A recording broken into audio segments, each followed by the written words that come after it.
Bienvenue tout le monde sur la chaîne Question de Perspective et aujourd'hui sur mon analyse du jeu Knights of Honor 2 Sovereign. Et comme d'habitude, on va répondre à la question, est-ce que ce jeu est pour vous? Tout d'abord, Knights of Honor 2 est un jeu avec les tags stratégie, simulation médiévale de type Grand Strategy. C'est pas la première fois que je mets ce tag-là et évidemment, il a été respecté dans ce jeu-là. C'est un jeu de très grande stratégie avec beaucoup de décisions macro à prendre. Le jeu est mostly positif sur 3800 reviews.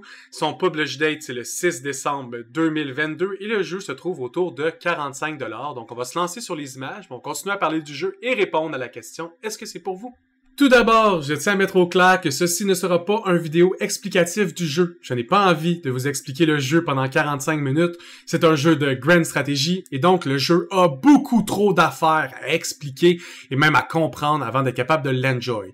Malheureusement, c'est souvent le cas pour tous les jeux de Grand Strategy. Si vous n'avez pas envie de mettre 5 à 6 heures d'apprentissage dans un jeu minimum, ces jeux-là ne seront pas pour vous. Au lieu de parler concrètement de tout ce qui se trouve dans le jeu, je vais parler des différences que ce jeu-là y a avec les autres Grand Stratégies du type Civilisation, Crusader King ou Victoria 3 que j'ai essayé encore plus récemment. Donc, Knights of Honor est beaucoup plus centré sur la gestion des armées. Vous allez avoir les mêmes mécaniques, vous allez contrôler des provinces, vous allez contrôler un genre de conseil restreint, vous allez avoir des choix à faire dans votre empire, vous allez avoir des provinces à gérer, et chacune de vos provinces vont pouvoir avoir des constructions. Puis ces constructions-là peuvent être upgradées.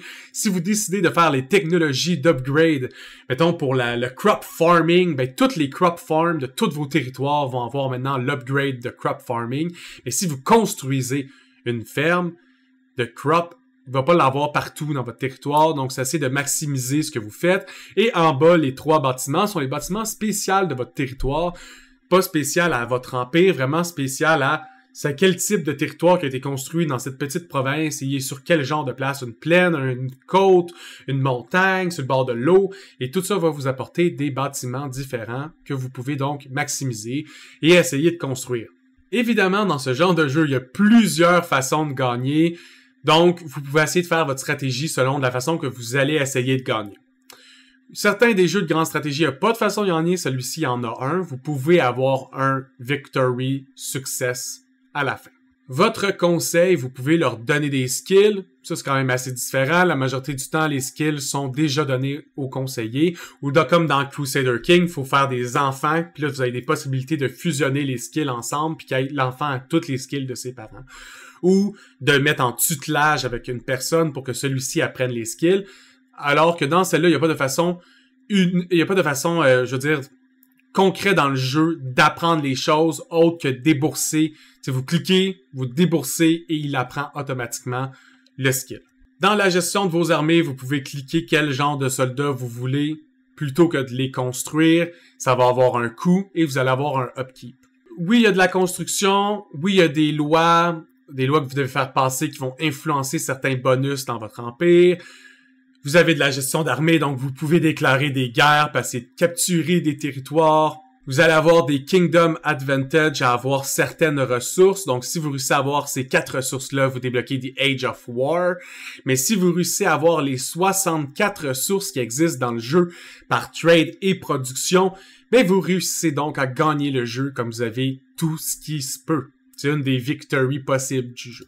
Un autre truc classique, c'est que certaines fois, vous allez avoir des événements. Vous allez devoir répondre aux événements. Donc ça, c'est un peu commun dans toutes les Grand Stratégies. Et comme la majorité des Grand Stratégies, quand vous êtes en combat, ben c'est juste 2 armées, une en face de l'autre. Ils vont s'attaquer, puis les chiffres vont descendre d'un côté à l'autre. Ça, c'est des barbares. Les barbares, c'est que vous pouvez aller les voir, puis vous pouvez acheter des troupes directement. Donc, même si vous n'avez pas l'opportunité de vous-même faire des cavaliers pour l'instant, vous pouvez en acheter à des troupes barbares, puis ils deviennent à vous. Donc, quand il y a une guerre, ça ressemble à ça ici. Il y a un petit symbole d'épée, ça fait bing, bing, bing, les chiffres descendent, puis quand un côté a plus de troupes, ben, le côté a perdu tout simplement. Contrairement à la majorité des Grand Stratégies, j'avais pas l'opportunité de choisir qui je mariais, ni l'opportunité de vraiment contrôler mes enfants ou le nombre de femmes que je veux ou le nombre de relations que je veux. J'avais pas l'opportunité comme dans Crusader King d'avoir des concubines ou de tromper ma femme pour avoir un bâtard que je veux essayer de placer à quelque part. Je trouve qu'il manquait certain niveau d'interaction dans le jeu que Crusader King me donne constamment. Faut dire que THQ Nordic publie des Grand Strategy Games à la tonne. Il y en a plusieurs pour moi qui sont des succès, il y en a plusieurs qui sont moins des succès. J'avais moins aimé Victoria 3 parce que je trouvais qu'il y avait trop un grand aspect sur le trading puis pas assez sur les aspects de grande stratégie autres que moi j'aime dans les jeux de stratégie, qui est, mettons, la gestion de la cour, gestion de tes relations avec les autres pays. Est-ce que je peux rendre le roi mon ami? Des choses de même. C'est moins possible dans celui-ci, comme c'était moins possible aussi dans Victoria 3. La différence, c'est que où Victoria 3 faisait un hyper focus sur les transactions, mais celui-ci, c'est un hyper focus sur les troupes armées. Oui, vous pouvez gagner par trading, mais si vous aimez pas vous battre, vous allez pas vraiment aimer Knight of Honor 2, mais si au contraire, l'aspect que vous préférez dans les jeux de Grand Strategy, c'est vraiment d'avoir des grosses armées et d'aller conquérir des provinces les unes après les autres comme un grand conquérant, mais vous allez probablement plus aimer Knight of Honor que vous allez aimer Crusader King ou Victoria 3.